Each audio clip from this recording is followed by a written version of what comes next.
Wrestling Report. Welcome to the Shooting Blanks Wrestling Report. I am the big guy, Ryback. Raj Giri with Wrestling Inc. How you doing? Good. How are you? Doing very good. Staying busy. And I have one question, Raj, that it's popped up on my Twitter multiple times. This hashtag Rajback. Can you give me any insight into, is there, I do not know the story on this. This guy, Peter Bahi, he made it up, sent it to Matt Morgan and Glenn. And so whenever I'm not on the Wrestling Inc. podcast, they're like, oh, it's Rajback. Raj is on the Ryback podcast. So is there heat between Rajback and then the Matt Morgan and what's the other guy? Glenn Rubenstein. Glenn, yeah. Do we have heat now because we did it? Okay, no, because I'm not. So they do a podcast Friday night. We do it after every, Monday, Wednesdays, and Fridays after the shows, and I'm not scheduled for Friday shows, but they just like to give me crap. Good deal. I was just curious. It's been popping up more and more. Like, what's this Rajback shit? Yeah, Matt really pushes it. So. Yeah, I like it. It has a good ring to it. I'm big on just when two guys come together, you just combine their names. That's Rybaxel. That's what happens. So, so it's WrestleMania season. On that note, this past week was just insane. We had the Thursday pay-per-view Super Showdown. We kind of see WWE reverting back to the old stars or the big stars. Yeah. You saw Brock Lesnar, squash Ricochet. You saw Undertaker squash AJ Styles. And, of course, in the main event, Goldberg won the WWE Universal Championship, defeating Bray Wyatt. It was about a 3-minute match. They both hit a bunch of big moves. Wyatt kicked out multiple spears before finally taking a jackhammer, kind of an ugly jackhammer, and Goldberg got the win. So Goldberg is the WWE Universal Champions and is now expected to face Roman Reigns at WrestleMania. So on first, in seeing, and I caught parts of this, the Undertaker AJ thing I liked because it sets in the way that it was done. I think the way they pulled that off, and it sets up for the program, and with AJ being caught off guard like that, and being a smaller wrestler, like it doesn't hurt him. Like that was done to go into WrestleMania, and I like that. The Brock Ricochet thing, this is what we talked about. I don't have any problem with that. I like Brock being booked like that. What I don't like is Bobby Lashley being used and not. I don't like Bobby Lashley being used in that setup match for Ricochet to go in there to do that. And now, if Ricochet was going in there to bring it to Brock and pull out a 25-minute match, being the underdog and fighting back like he did with Bobby, I dig it. I get that story, but they didn't connect those dots, which they don't do very often. And that personally bothers me, just for Bobby Lashley's sake. But I'm on the outside, and I don't got to worry about it, so no big deal. Going on to the Fiend, Goldberg, and we talked about this. I'll never shit on anyone having success as far as Bill coming in and getting the being used. And do I wish when I was there that when I wanted him to come in and WWE wanted nothing to do with him? Yeah, selfishly I wish, because it was there and it still will be there down the road. But my thing is, and I look at this and I know, and from an athlete standpoint, Bill Goldberg, the conditioning aspect of things, like Father Time is undefeated, and you see it, and when you have to pick up guys, and like Bray's really good with his body, but Bray's a heavy guy too, and stuff. And when you have difficulty doing things, and you look fatigued, and this isn't shitting on Bill. This is right. Bill's not an active wrestler. He's been out of the game for a long time. And you question, what are they doing? And I want Bill to be healthy. And the guy, he's still in phenomenal shape. But when you look at it I'm looking at it from a cardio aspect of this, and I could see he's heavily fatigued with very short matches, and he's intense. I get it, and I know how that goes. But I don't know, man. I'm looking at this, and I'm like, how long they've done this so long in the past. And all the talent, Bray, the Fiend is the one thing, and again, he's protected by how they take him out and whatnot. But this is the guy; he's supposedly your top merch seller, and this is the one thing that has interest with the fans, where they're not necessarily shitting on it as much as other things that they do, and not that you could always listen to that and whatnot. But you have an opportunity to to have him going to WrestleMania for the title, you need to be in the featured matchups, and having that, like, that would raise his stock further. And it upsets me that they're not doing that. But again, it's not my company, not my business. We have to see what the angles are going to be. If it's going to be Fiend, John Cena, did they not want? Was that something they had in the plans? And they don't want John winning the title for this. They don't want him to break the record. That could be something. So they want John in a big matchup, or the Fiend. And I don't know. And that would really, if John comes in and the Fiend loses at WrestleMania to John Cena, too, like, what the fuck are we doing? Right. But we've seen this when they don't want any more marquee names, they will take it away when they need to take it away to prevent that. And that is what scares me once again, is what is going on here with this. And the Fiend, they don't want, he's not in that circle of talent. He never has been, he never will be. Because either there's no rhyme or reason who gets put in that circle, but I don't think he's ever been in it. And yeah, I don't know. Yeah, I think it's one of those things where when the Fiend made his debut, when they did the Firefly Funhouse stuff, I love that stuff. And his debut at SummerSlam with Finn, I thought was amazing. Yep. After that, I felt like they started getting too creative, having the red lighting, just throwing too much at it to where it lost a lot of its momentum. And by putting the title on him right away, I think that hurt him too. He didn't need it. I mean, it's tough. Where do you go from it? That's why, and I understand. But here's my thing: is you've built him up to be stuff like this. You got to have patience. It should be booked this way for over a year. You don't. This is how you make people big time names. You don't just because what they do is you got to have a long vision on this stuff. And for even as adults, because you got to remember watching it as adults. It's of course we're going to view it differently than kids view it. And I think that appeal and that thing to kids is always there. Especially considering his merchandise numbers, if they were what they were in regards to being in the top position, I just think you need to book him strong for a longer period of time. And not that he's not been booked strong, but just to randomly do this, and the Bill Goldberg stuff confuses me. I'm honestly baffled because they fucking hated him when I was there, and I'm telling you, Hunter and Vince, I wasn't allowed to fucking talk about him. And it wasn't, and what changed with that, where now they put the title on him twice, he's not there, and I'm happy, his success in making money, great, can't get jealous of that stuff, because it's pro wrestling, and you want everyone to do, it's just, I know the guy's there. If I was there full time, I would, and this is just as a wrestler being there, I would be fucking pissed. I'm sure all the boys are. Another guy coming in, taking a WrestleMania spot, you whore yourself out all year, and then they give the big paydays to the people that aren't fucking holding the company up currently. And that's not a knock on Bill. They do it with all the past guys. And that's why it doesn't bother me nearly as much now that I'm out of there and doing my own thing. But if I was there, and I know from when I was there and the talent, it's extremely frustrating because you give them everything. And the Fiend's killed himself. Now going into WrestleMania, and he's not going in as the champion the month before. It's and then we're hot-shotting a thing. What are we going to get with Roman and Bill? I mean, with Roman and Bill on this. Bill is not capable of doing longer matches right now. Yeah. If he was, they would do it. Yeah, this kind of reminds me of when you were on the Rise, where they take something that's hot. Yeah.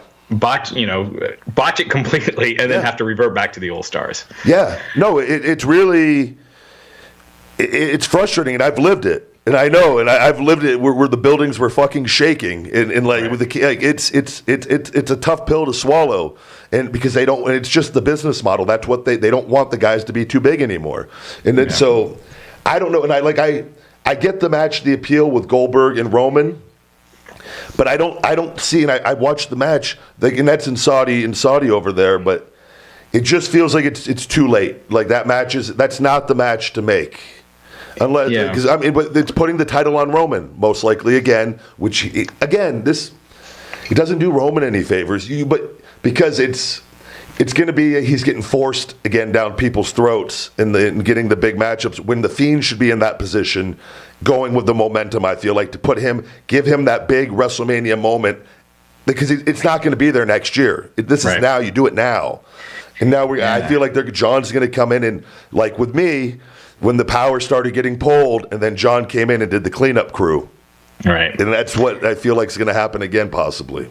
Yeah, and you mentioned the WrestleMania match. There's going to be a lot of the hardcore fans who there's a good chance they'll turn on this match, with Goldberg and Roman Reigns.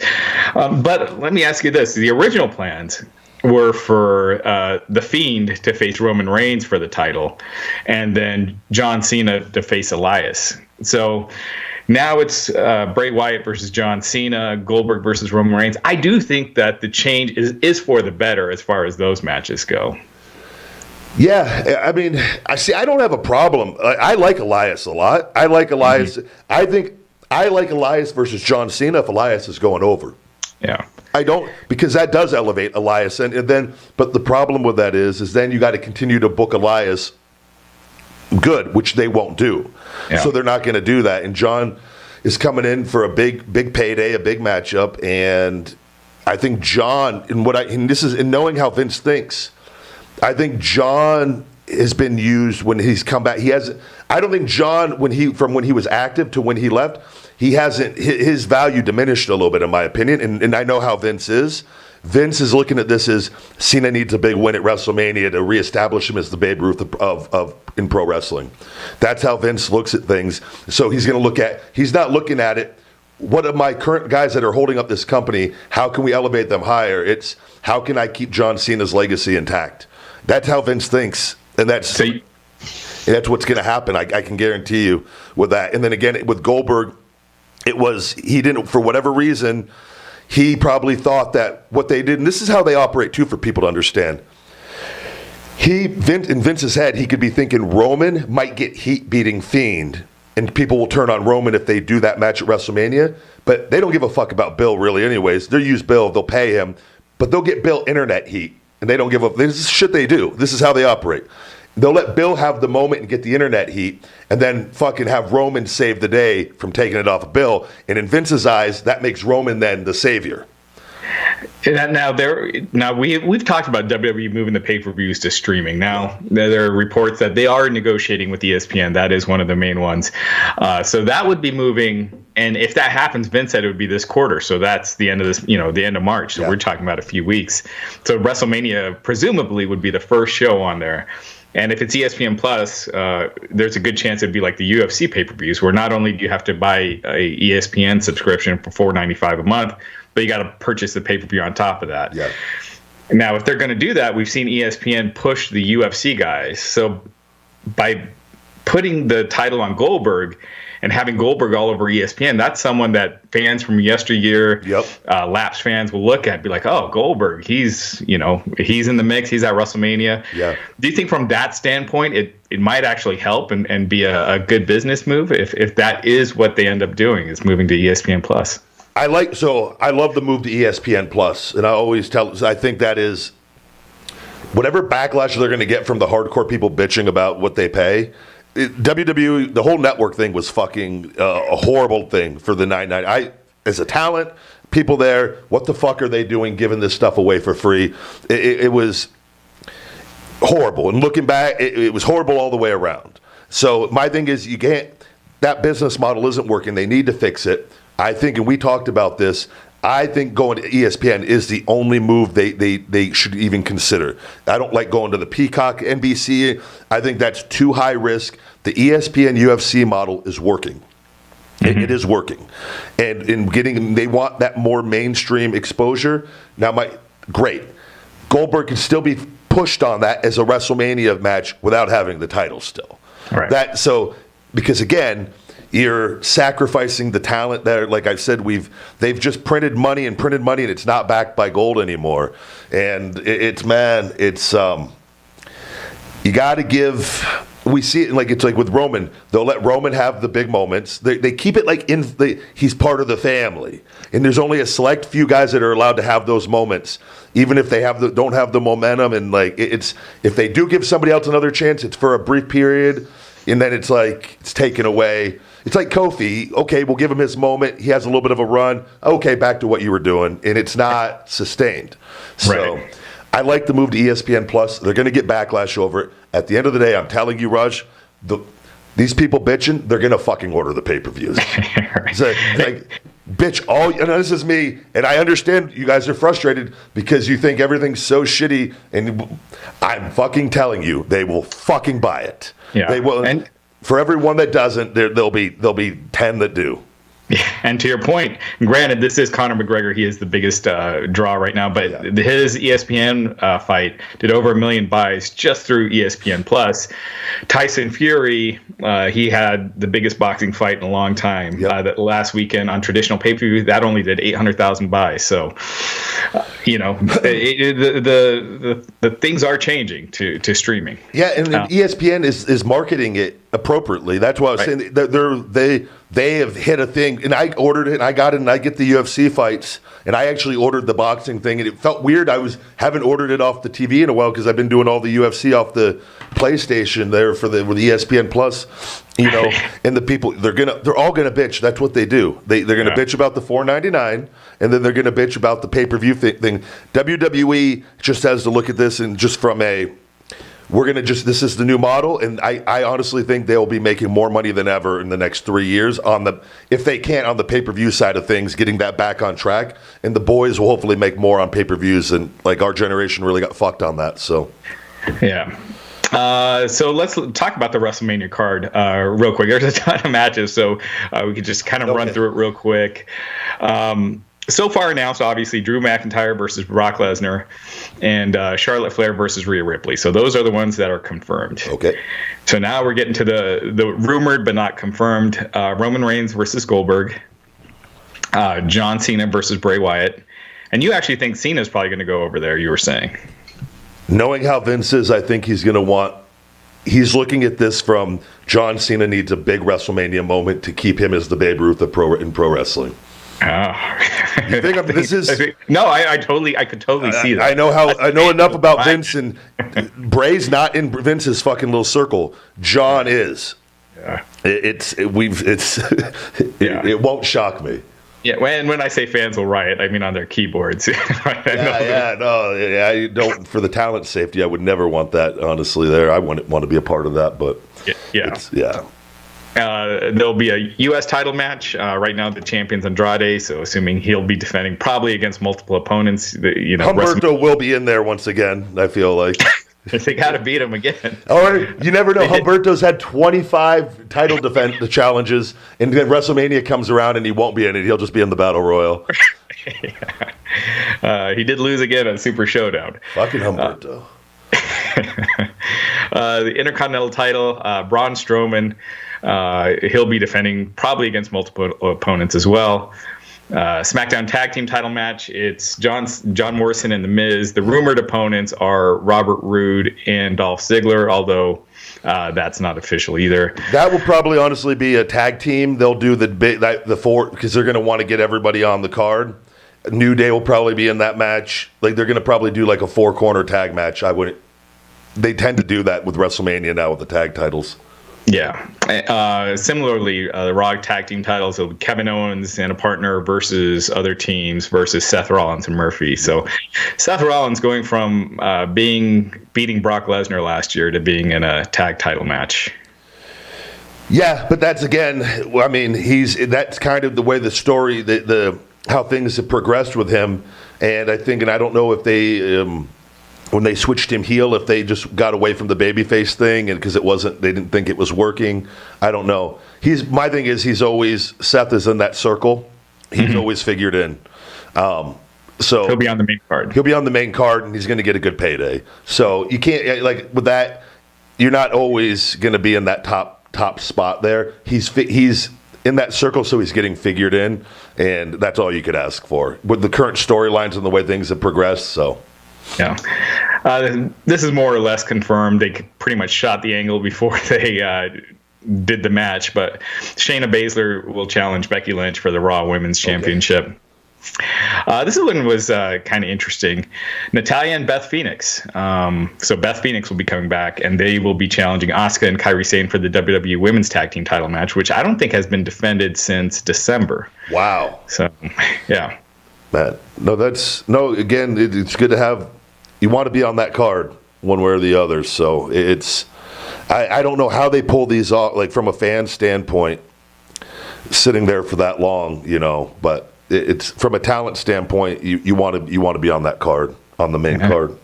We still got more to go. We got the SmackDown Women's title match. Bayley defending against the women, the winner of the Women's SmackDown Elimination Chamber match. So they are going to. Lacey Evans basically confirmed on last week's SmackDown that they're going to be doing another Elimination Chamber match. So there's going to be 3 Elimination Chamber matches this coming Sunday. 3 Elimination Chamber matches. Yeah. So you got the Raw Women's, the SmackDown Women's, and then the SmackDown Men's. Okay. Edge versus Randy Orton. That's pretty much confirmed. Yep. And Undertaker versus AJ Styles. Kind of saw that set into motion. Yeah. Do you think, given the fact that Taker beat AJ so quick, a lot of fans don't give AJ a prayer anyway, that AJ should beat Taker here, or just keep Taker's, keep having him keep winning at Mania? So it can go, again, in my opinion, when you do this, I'm looking at these guys. You got to know when to fucking stop. I pray to God, if I'm involved in wrestling, I'm not doing that at that age. I will have fucked up royally somewhere if I'm trying. I'm not kidding. Yeah. It's not, I don't get it. And I don't know if he needs the money. I don't fucking know. I understand. I know I miss the adrenaline and things of that. But my thing is that, man, if I wasn't at my best, like that's me now. I'm going to BioAccelerator to get more stem cells because I know if I come back, I have to be better than I've ever been. I cannot come back and not be fucking what I was. And that's just me. I don't know how they do it because I could clearly tell watching that these guys are not fucking half of what they were. Like they're fatigued, they're winded, and it's not me being an asshole. It's just watching as a competitor going, fuck, I would hate to be in that position and to know how hard I train to keep my conditioning. I was like, those guys can't fucking barely move. Like, what's going on? And the match should be put AJ over and fucking the phenomenal one retires the Phenom. But then you take that energy and that Undertaker dust, as Bruce Pritchard likes to use with Hogan and all that, and you transfer it over to a current guy. And then that legacy continues through that guy. They quit doing that, though. So it's not going to, most likely, it's going to be to secure Undertaker's legacy of one of the greats of all time. How many more are we going to get? Because what's going to eventually happen is he's just going to break his hip going down the stairs and then be done altogether, and we're not going to get that moment at all. So you just have to finally go, look, we're getting towards the fucking end here. Like, how many... Every year at this point, like you start aging more and more and more. Like, use that energy and make a guy, whether it's AJ or not, I don't know. But you got to do something, man. It's not, don't. AJ can get a good match out of him. We've talked about that. But I think you got to transfer that energy at some point to today's guys, because what we've seen is then today's guys aren't going to have that special factor in 10 years. And it's just going to keep going lower and lower. So, and I love Undertaker. I love Goldberg. I have nothing but respect for all these guys. I just know as a talent that's been there, and you got guys like Dolph and all these guys, you kill your fucking self, and they don't give these moments to the guys there. Why the fuck is this happening? I don't know. Yeah. But it'll be a good match, I'm sure, if Undertaker can do some stuff. But again, he chokeslammed. He didn't even... There's more out of push. Yeah, I don't know. Yeah. A few more matches here. We got Otis versus Dolph Ziggler. That should be taking place. The Andre the Giant Memorial Battle Royal, the Women's Battle Royal, and apparently another women's match. So I'll tell you right now, I didn't know, and I forgot all about this. The match I'm most excited about for WrestleMania is Otis and Dolph Ziggler. I love Otis. I love me some awesome. Otis. That's one of those things where we talk about something hot. I just hope they don't mess it up. No, it's, man, Otis can be mid-card and be one of the most over guys on the show, man. I would make that guy a focal point on TV every week. And from the segments, he doesn't even need to be wrestling all the time. Man, you got something. And I talked to the guys, some of the guys there, man. He is loved by everybody. It's like, and I comment on some of his stuff on social media, and he's, man, and like I talked to Joe Henning, and Joe just goes, Ryan, he goes, he'd be your favorite fucking guy here, because I love to laugh, and that's what I like about him, man. He's just big, strong guy, burly guy, power lifter, legit, and he's fucking funny. There's nothing better than that, man. He's got just a ton of charisma. Yeah. He stands out for sure. So I would like to see him have a really cool wrestle. Like, I feel like that's probably going to get lost in the mix with because that's what happens when they only promote 2 or 3 things and then the rest kind of is really quick. I hope they give that a little bit of feature that a bit. Yeah. We mentioned, so that's the current WrestleMania card. So there was a lot on there. Also, we mentioned Edge and Randy Orton. Edge is going to be returning to Raw on the post-Elimination Chamber episode next week. I'm looking forward. I'm glad, man. I'm really curious to see Edge in a singles match again here, to see how he looks. I think Randy is the perfect opponent. Yeah. Well, they're going to tell a good story. I remember back in developmental Florida Championship Wrestling, the match, I don't know if it was a pay-per-view match between Orton and Edge. And Dr. Tom Pritchard always would have the guys, we'd always watch that match because of the story they told. And they started the match off slow, and they told a phenomenal story. But it was doing the basics perfect, man. And that was that's how we were taught in developmental, of telling a story and why you do things. And I'm happy to see Edge back. I've talked to him a few times here, and man, I was just so happy for him. So, and I do want to say on top, because I saw watching AEW this week, the match with Pac and Omega.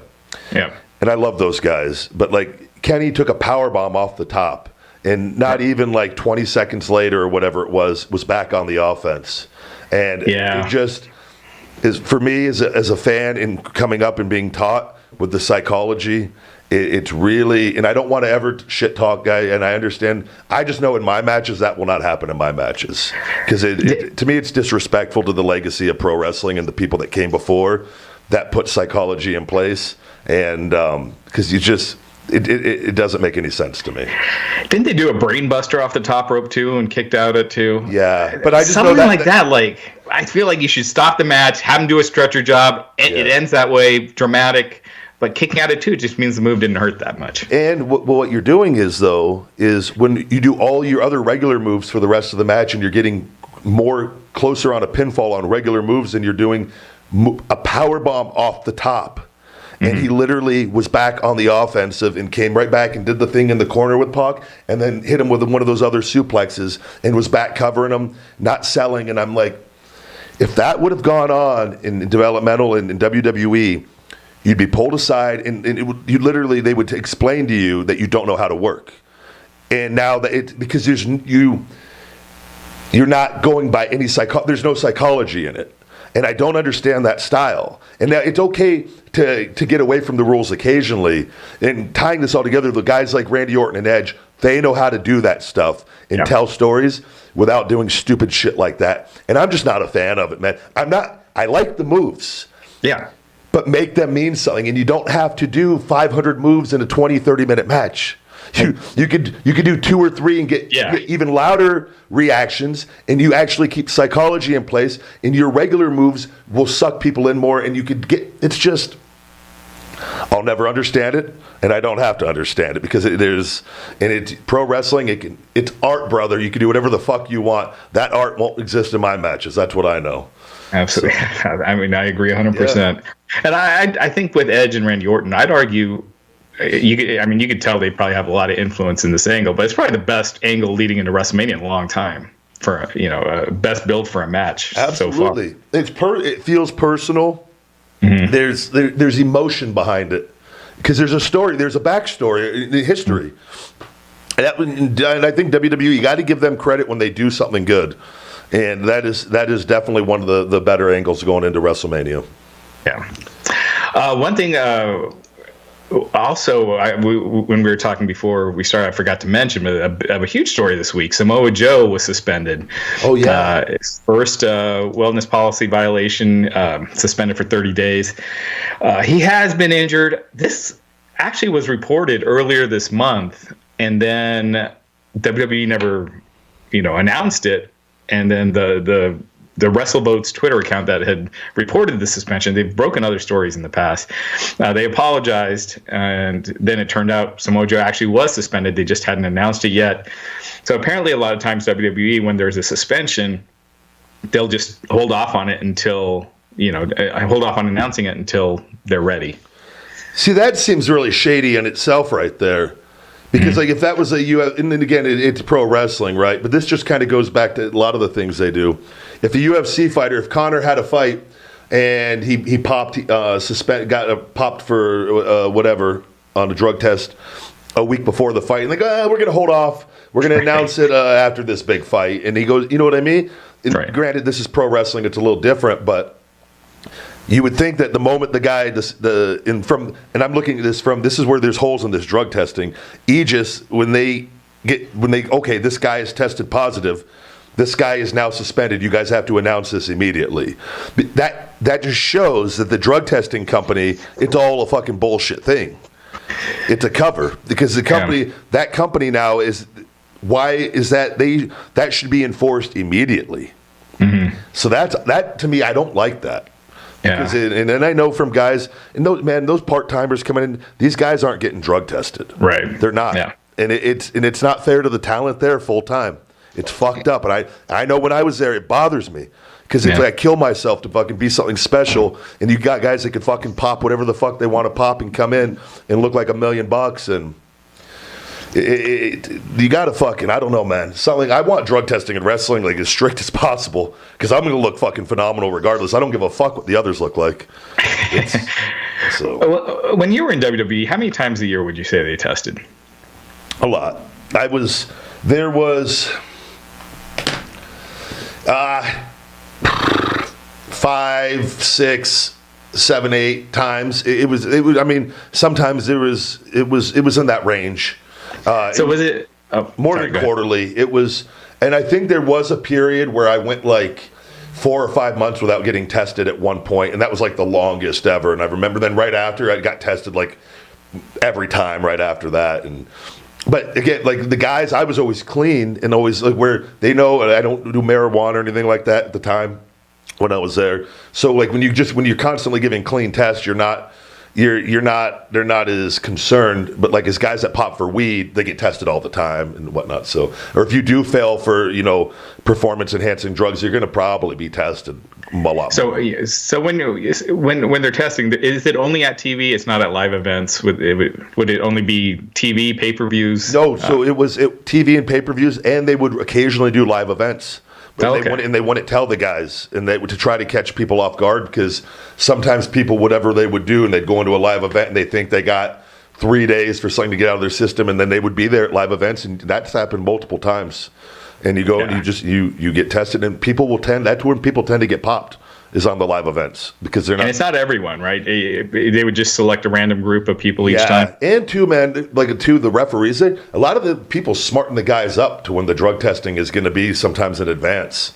It's a weird system. Like it's not like it is in fact a drug testing, but like that's where I was saying there's some holes in this where and I know guys there that were taking fucking some different things that are performance enhancing drugs, and they're not showing up on the test. That always bothered me, watching them eat their fucking bags of candy on the bus and like not go work out. And it's a real thing, man.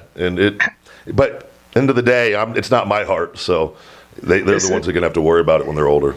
So people getting smartened up, is that something you saw? No, I know, because the referees would they'll hey, drug testers are here. Like they think they're helping the boys out by and then they'll send messages and because everyone's trying to be cool with everybody, and the referees usually, because they're Carano stooges, and those referees, a lot of the referees there, a lot of those guys are the ones that are going back to reporting shit to Carano. The referees you got to be very careful of.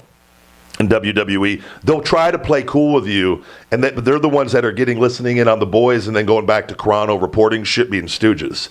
Like, man, it's a fucked up environment there. Like I just remember I never gave a fuck about anything, and I was like, any of the guys, they knew if they fucking crossed me, they're gonna they would have shit to seriously. It's like you can't, but that's what goes on. They would sit around, they just they listen, and then they go back to little Mark Carano, but they also though try to fucking be cool with you because they want you to think they're one of the boys, and hey man, drug testers are here, smart job. But so when they tell you that they're there, what can you do? Is there much you can really do? I don't know. I've never. To me, it was go to fucking catering, go eat, and then go get drug tested. There's not I don't know what. See, I didn't do anything where I don't know if like I think the guys with the marijuana. I'd always heard there were like drinks they can go get like to flush out their system. Usually, I think they needed to know like a day before on that, and then they could drink the whatever the drink is that helps flush it out of their system. And I remember that's like kind of a thing. But like it's marijuana. Like to me, it was like that's not ratting out anything. It's fucking. They shouldn't be tested for that to begin with. Nobody gives a shit. So I think that was like a little more harmless on the part of the refs, like, because they don't want guys to have to pay a $2,500 fine for something they shouldn't have to pay, you know? Yeah. But it's just come under some scrutiny lately because you go these long periods where no one's getting popped, and then all of a sudden you get a bunch. We just had Bobby Roode, and now Andrade, and now Samoa Joe, and Primo, you know, all in a short span. So, well, in Primo's defense, he didn't pop. It's just because, I mean, they counted as a strike, but he didn't test for anything illegal or anything of that nature. The other guys, I'm really curious what they're popping for. I really wish that stuff, because I don't know. I'm really curious because I know how the way things work with guys up there. If one of the guys finds a new quote-unquote supplement that isn't tested and everyone's getting in better shape on it, then it spreads like wildfire. And then, but if there was something somebody started, then all of a sudden the guys are popping now. I don't know. I don't know if that's what it is or what. I have no idea. Is it cocaine? That was always... I remember when I was there, some of the guys would pop for cocaine sometimes, and I've never done it once in my life. But you're wrestling, you go out, you party, you do some cocaine. It's not like it happens. Is that what the people are popping for? I don't know. Yeah. Because some of those guys like Joe and stuff, you don't physically look at them and think, are they taking a performance-enhancing drug? But also, though, you got guys, you're fucked up, you do things for recovery. So is it possible? I've seen a lot of people that don't look like they take stuff that you would be shocked and they were taking stuff. So right. Yeah, I mean, I remember UFC Tim Sylvia when he got popped. I was like, Tim Sylvia.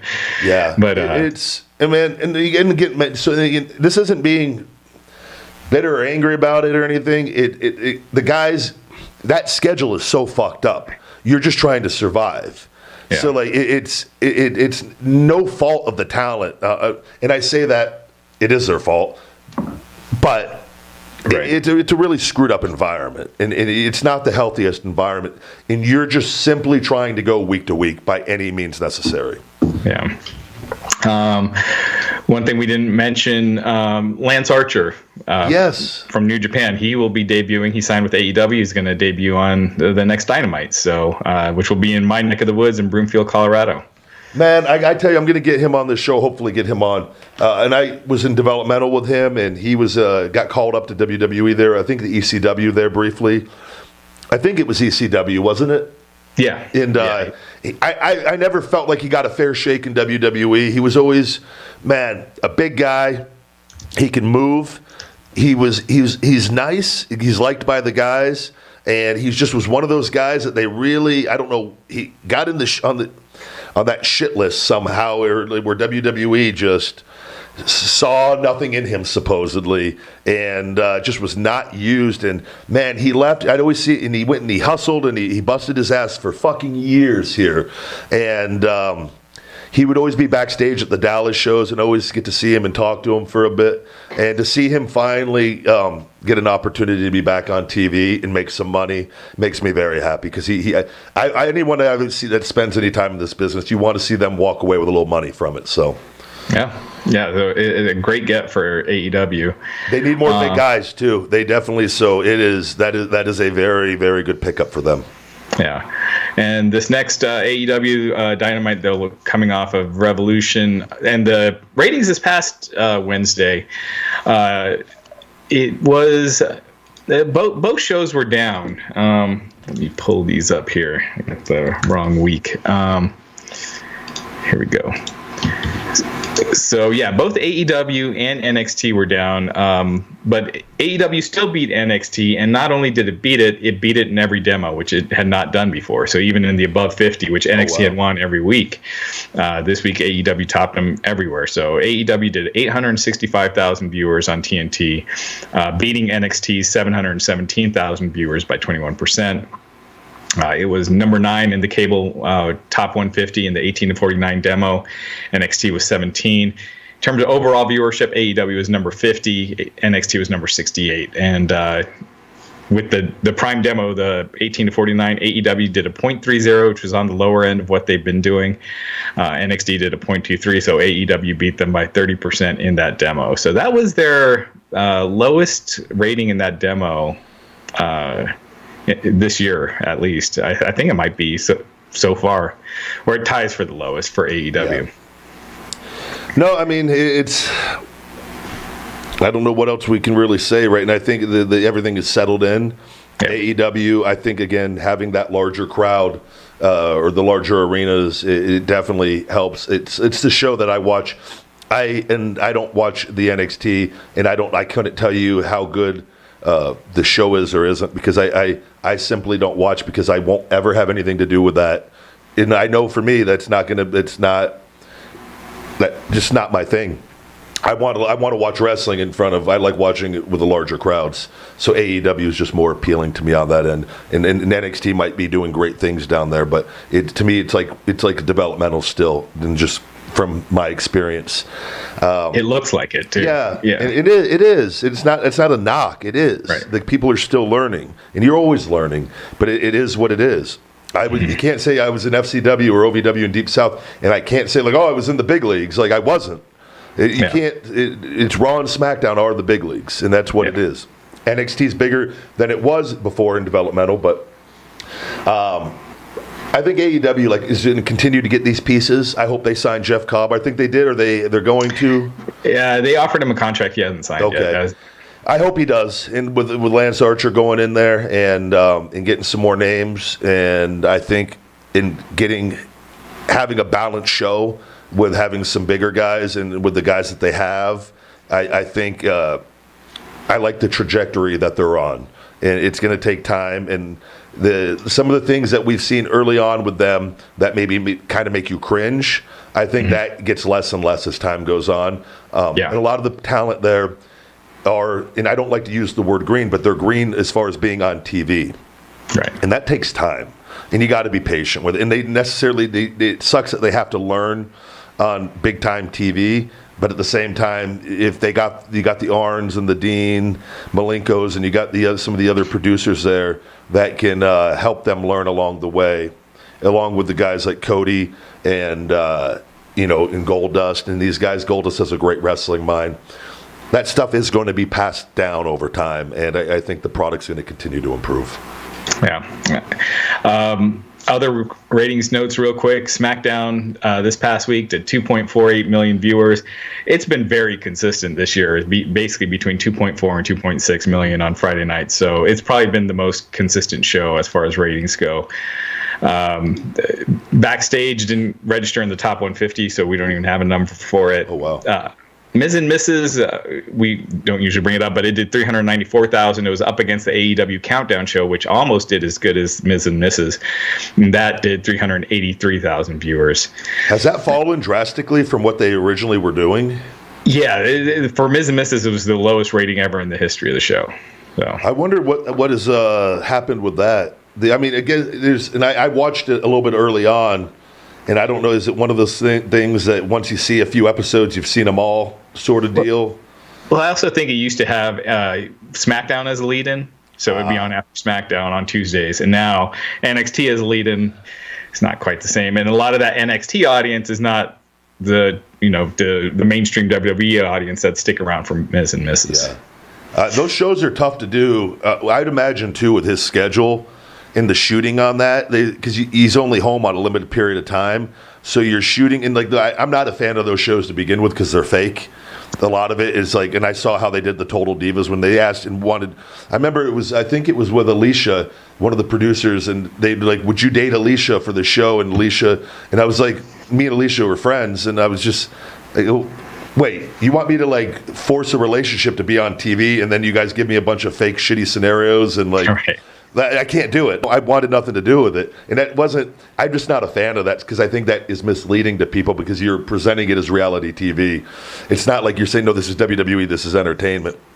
So I would imagine, though, it's tough for Miz and them to set up interesting things consistently because he just wants to be home and relax probably, and shooting is very stressful as it is. So I would imagine that is probably why the appeal is gone down, is because it's probably a lot of the same things over and over again.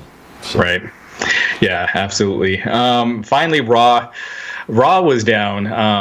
That 2.21 million viewers was down almost 10% from last week. It was down 9.3%. It was the second lowest rated Raw in WrestleMania season, but it also didn't fall as much. If it would have had the typical falls that it usually does, it would have probably been the lowest rated, but it maintained its viewership throughout. It actually went up in the second hour. It was 2.246 million in the first, 2.278 in the second, so it went up slightly before dropping to 2.1 in the third. So not a big drop, so that really saved it. Yeah, no, I'm curious to see the conversation in a year if it's under the 2.0 consistently. So, right. The last thing I got is the XFL TV ratings. As expected, it continued to drop in week 3. It'll be interesting to see if this is the leveling out period. I think most people figured by week 4 is where we'll see where they're at. But it was down in totality. It was down about 22% from the previous weekend and 48% from week 1. So not even close to as bad as the original XFL on NBC, which dropped 67% in that same time span.